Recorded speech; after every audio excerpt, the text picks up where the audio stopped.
I'm here at Kimry Park with Corporal Kirk Zahner and Officer Joey Williams of the Hot Springs Police Department Public Relations Division. Welcome, gentlemen. Thank you. Thanks. We're here on a beautiful spring day to talk about an event in May called Bridging the Gap. Right. So let's start off with the basic details of this event. Well, Bridging the Gap this year is going to be held on May 20th here at Kimry Park. It's going to start at 2 p.m. and it'll run to 6 p.m. Very good. So families need to mark their calendars now, since May is a busy time. Absolutely. We've got the park reserved, so we'll be the only one here. We're going to have several bounce houses, Dunkin' booths, climbing walls. We're going to cook hamburgers and hot dogs. So we'll have food and refreshments and water here. We just want families to come out, enjoy the hopefully beautiful day, and meet your first responders and just have a good time. So when you say first responders, are we talking a lot of different agencies? Yeah, Joe, you want to? Yeah, we'll have the Sheriff's Department, the Police Department, obviously, Fire Department, and there's a lot of other first responders that are still signing up as we speak. So there's no telling who you're going to see out here. We know that LifeNet will be landing their helicopter out here. And this being on Armed Forces Day, we're going to have at least the National Guard and the Army Reserves out here also with us. Oh, well, what great timing is that? And for those that attended the first event last year, there was a fantastic turnout, but still plenty of free parking. Absolutely, and this year we're going to coordinate with Hot Springs High School and using their parking lot and intercity transit to be sure we can bus people back and forth if we have a limit on parking. So there'll be plenty of places for everybody to park and get everybody in here. Yeah, so if people show up and parking's full here, we're going to redirect them to Hot Springs High School's parking lot and then have shuttle buses bring them back over. Well, that's great planning for the crowds that no doubt will turn out for this event.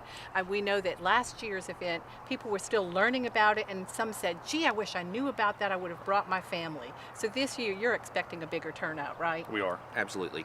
And, we want people to come out and interact with their first responders, kind of put a face and a name to who we are, and have a great time for families. And it's free to the public, free, so we want everybody to come out and have a great time and have fun with us. Mm-hmm. There are lots of things for kids to do to interact with people and equipment. We're going to bring a lot of our equipment out. Our canine will be out here. Bounce houses, you can even dunk a police officer if you come out.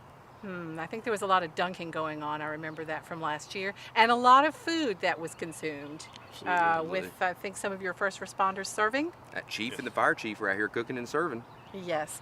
So this is an event that you invest a lot of time in. Is this your primary role in public relations? I mean, why put on this type of an event? Well, I do think it's a primary role for us because we want to get out and interact with the community and open the police department doors and the fire department too, and just bring the public in, let them see what we do and get to know them.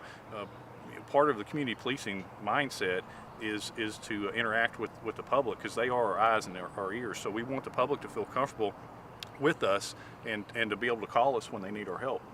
And what a great way to start out by bringing even the smallest members of the family to see how well we're protected in our community and how well the first responders interact with one another to get the job done. Right. Absolutely, partnerships. Okay. Well, is there anything else that you'd like to add as we wrap up about this exciting event? We want people to plan now. It's a great event to kind of wrap up the school year before the summer starts. And May is a good time for super weather out here at Kimry Park. Right, and the first year we did it in September and it was still a little hot, so we decided to move it to May, hopefully have a little cooler weather. If for some reason Bridging the Gap is rained out on May 20th, we do have an alternate date at the airport, which is June 4th? June 4th, so that would be the alternate rain out date if weather is bad. Okay, very good. Well, thank you for letting us know about the details for Bridging the Gap. Make your plans now. Tell your family and friends. You're going to see a lot about this in the coming weeks on social media as the word is spread throughout the community. For sure, people need to follow our Facebook page and our Instagram page and get a lot of information there. Right, and believe me, there's a lot of information on Instagram and Facebook these days from our police department. Now, as a final note, as we're heading into the summer months, there are other opportunities for youth, aren't there, to interact with our police department and law enforcement in the community. We are going to have a Citizen Police Academy for the youth, be 14 to 18-year-olds.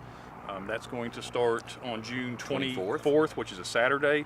We're going to do about a half day on Saturday with a PT test and then just cook out some hamburgers and just hang out with the kids. And then the academy will start that following Monday and run through Friday. And they'll get to They'll get to experience working accidents and doing traffic stops and working crime scenes and just learn about the police departments. The youth academy has a lot of hands-on, so they're not going to be sitting in a classroom a lot. It's truly a golden opportunity in the summertime to learn so much behind the scenes that most people don't get to see or experience. Absolutely. Right. And we're gonna set up mock accidents that using real cars, and we're going to set up crime scenes for them to process. So they'll get to do the same thing that police officers do and work in these different types of cases. And with the county as a partner, these kids are experiencing even more. Absolutely. Yeah, we bring the county and their SROs and CID personnel and patrol come in and help us. Mm-hmm. It's a jam-packed. How long is the session again? Well, it's how many weeks? The Citizen Police Academy is 10 for the adults. The youth is just a 1 week, but it's jam-packed week. It runs from 9 a.m. to 3 p.m. every day. And they learn a lot. They learn Absolutely. a lot. They're tired. Absolutely.